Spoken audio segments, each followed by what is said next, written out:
தூத்துக்குடி அருகே 12ஆம் வகுப்பு மாணவி பாலியல் வன்கொடுமை செய்யப்பட்டது அதிர்ச்சியளிப்பதாக எடப்பாடி பழனிசாமி கண்டன பதிவிட்டிருக்கிறார். மாணவியையே சந்தேகிக்கும் வகையில் போலீஸ் செயல்பட்டுள்ளது என்றும் அவர் குறிப்பிட்டிருக்கிறார். போராட்டத்தில் ஈடுபடும் உறவினர்களோடு திமுக எம்எல்ஏ ஏன் சமாதானம் பேச வேண்டும் என்ற கேள்வியையும் எழுப்பியிருக்கிறார். எதையாவது மறைக்க வழக்கை நீர்த்து போகச் செய்ய திமுக முயல்கிறதா என்ற கேள்வியையும் முன்வைத்திருக்கிறார்.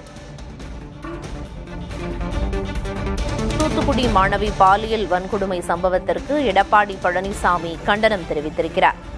குற்றவாளிகளை காப்பாற்ற திமுக முயல்கிறதா என்ற கேள்வியையும் முன்வைத்திருக்கிறார்.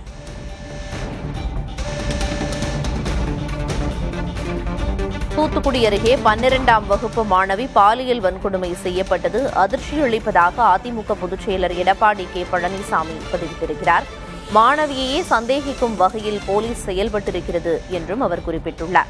மேலும் போராட்டத்தில் ஈடுபடும் உறவினர்களோடு திமுக எம்எல்ஏ ஏன் சமாதானம் பேச வேண்டும், எதையாவது மறைக்க வழக்கை நீர்த்து போகச் செய்ய திமுக முயல்கிறதா என்பன போன்ற கேள்விகளையும் முன்வைத்துள்ளார்.